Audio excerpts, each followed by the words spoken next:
Hi again. Chapter 4 Garden Paradise. Jack heard pounding noises. He imagined Boca and Karma were building a ship. He opened his eyes. Only he and Annie were still in the hut. A piece of cloth covered the doorway. Jack sat up and shook Annie. Wake up, he said. She opened her eyes. I think they're building a ship outside, said Jack. Come on, let's go.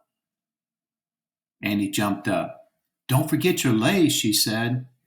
They put on their flower wreaths. Jack lifted the cloth over the doorway, and they stepped out into the warm sunlight. Boca, Kama, and their parents smiled at Jack and Annie. They were all working, but no one was building a ship. Boca was pounding a wide strip of bark with a wooden club. Kama was using a stone to pound something that looked like a fat sweet potato. Their parents were weaving grass mats. What are you making? Jack asked. I'm making tapa, said Boca. First, I beat the bark of a mulberry tree into thin sheets. Then my father pasted the sheets together to make cloth for us. This is the root of the taro plant, said Karma. She pointed to the squashed white vegetable. When you add fruit to it, you get poi. Great, said Jack. By the way, do you ever build ships? Ships? Asked Boca. What for? Jack shrugged. To sail away, he said. Why would you do that? Asked Kama. Good question, said Jack, smiling. Can I help? Annie asked Kama. Sure, said Kama. While she showed Annie how to pound the taro root, Jack slipped back into the hut. He pulled out his notebook and quickly added to his Hawaii list. Tapa, bark pounded into cloth. Taro root, pounded for poi. Ship? Question. Jack heard Kama ask her parents if they could go play now. We finished our chores, said Kama. May we take Jack and Annie to the ocean? For wave riding? Said Boca. Jack held his breath. He half hoped their parents would say no. Yes, go have a good time with your friends, said his father.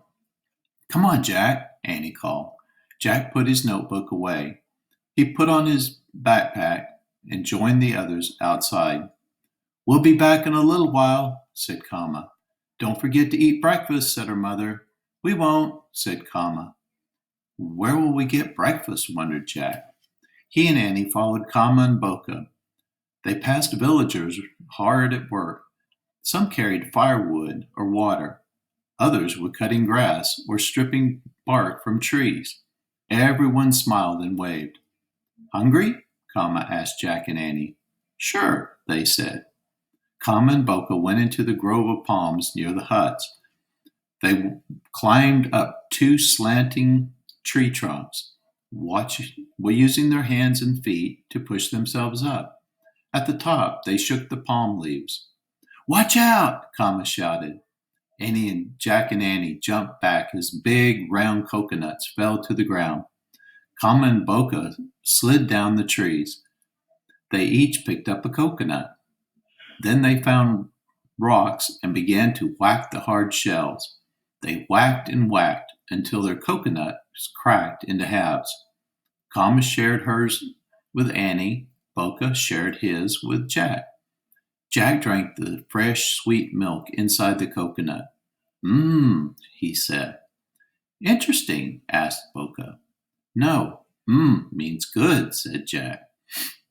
Everyone laughed. Then Kama picked bananas off a banana tree and gave them to Jack and Annie. Jack peeled his and took a bite.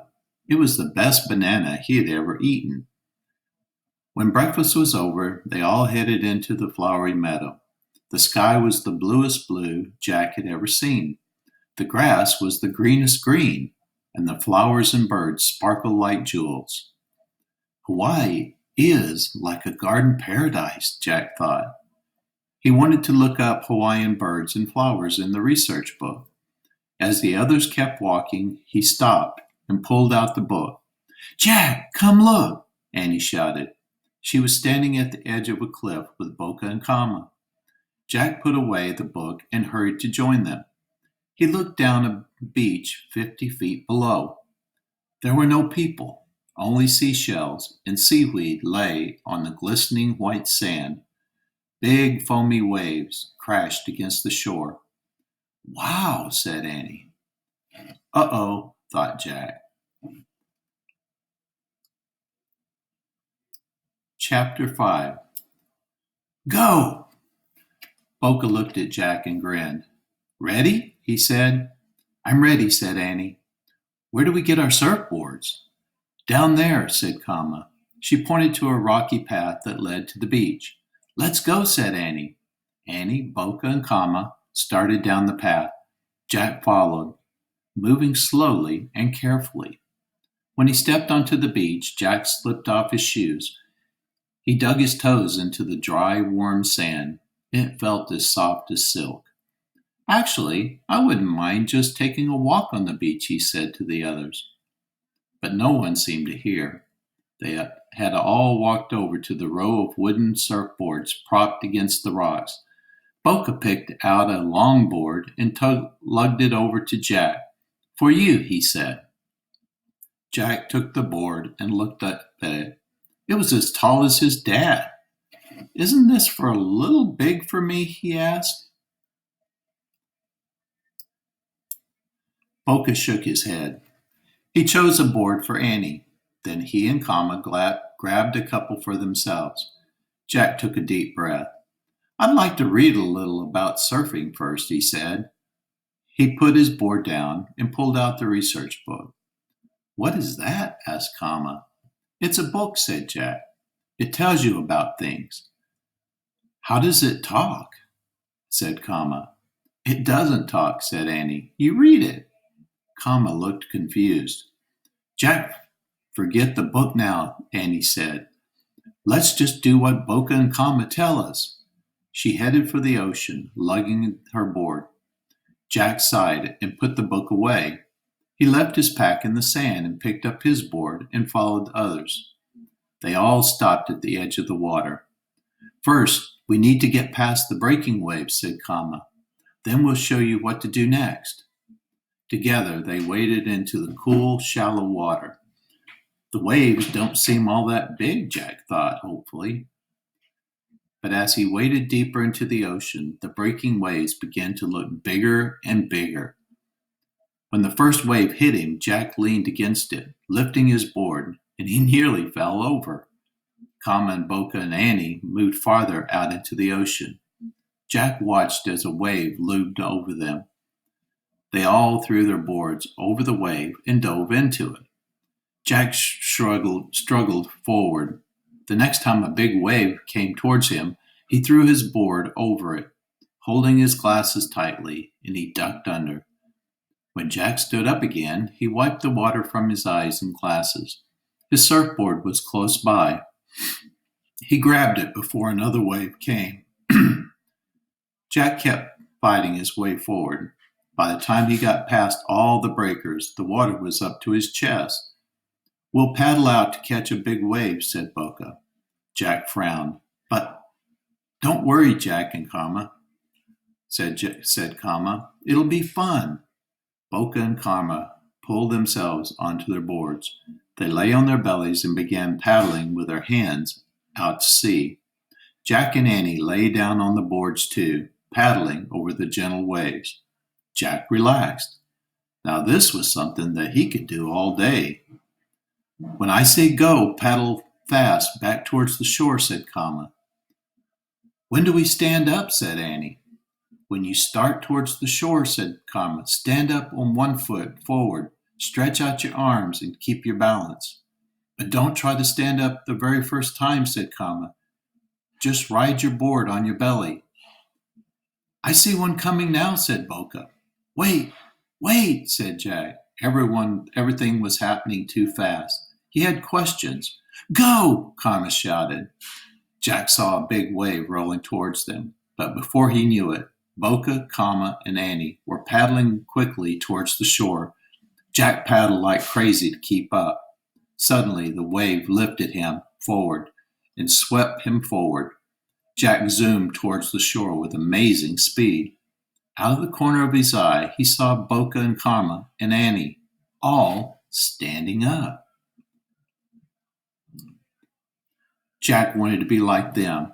In a flash, he went up on his knees. He put his left foot forward and stood up. For 1 second, he felt like a soaring bird, and then he lost his balance. Jack fell into the water, grabbing his glasses just in time. The wave crashed down on top of him. Water filled his mouth and went up his nose. His board and lei were swept away. Jack twisted and turned in the churning water. When his head bobbed up above the water, he choked and coughed. Another big wave crashed down on him, and he went under again. When he came up, he plunged forward, desperately trying to get to the shore. Again and again, Jack was thrown down and slammed by breaking waves, but each time he got up and hurled himself closer to shore. Finally, Jack dragged himself out of the ocean, feeling bruised and battered. He fell onto the sand.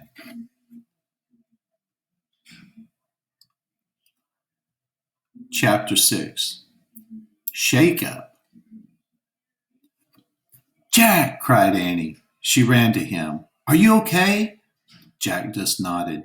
He put on his wet glasses. He felt shaky and mad at himself. I never should have tried to stand, he thought. Kama picked up Jack's surfboard from the shallow water and brought it over to him. I told you not to stand, she said, laughing. You fell hard. It's not funny, thought Jack. I nearly drowned. The best thing to do is to go right back out, said Boca. You go, said Jack. His eyes and nose burned from the salt water. I'll stay here. He walked over to his pack, picked it up, and took out the research book. Come on, Jack, said Annie. Try it again. Stay on your belly this time. No, this time I'm going to read about surfing first, he said. You should just try again, said Annie. Not read about it. She ran to him and pulled the book out of his hands. Jack jerked it away from her. He slipped and fell into the sand. Kama and Boca laughed again. Why are you laughing? Jack snapped. You don't even know how to read. Boca and Karma looked hurt. Jack, said Annie. That was mean. Say you're sorry. Jack opened his book and pretended to read it. He did feel sorry, but he was too upset to say so. Fine, stay here, said Annie. She went back to Boca and Karma. Let's go. As Jack sat alone on the beach, he looked up from his book. He watched the other kids paddling through the water. I don't care, he muttered. I'm never going back out on those waves. Morgan didn't send us here to surf anyway, he said. He told us to build a ship.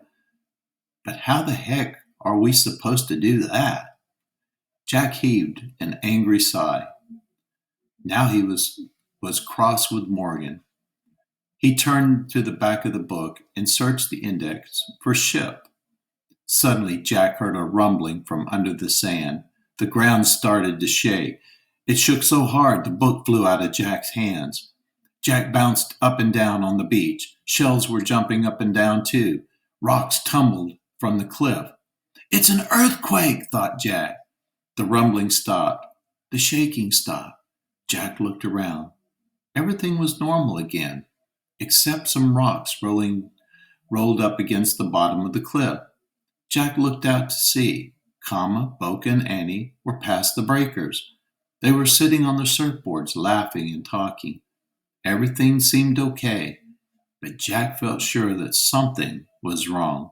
He grabbed the Hawaii book from the sand and he looked up earthquake, and he read, Earthquakes in Hawaii have been known to cause tsunamis, which used to be called tidal waves. An earthquake can cause water out of the sea to be set in motion. The water grows higher and higher as it moves towards land. Just before the tsunami strikes, water may pull away from the shore. Then it returns in a giant wave that crashes over the land and washes everything away. Oh man, thought Jack, a tsunami might be coming.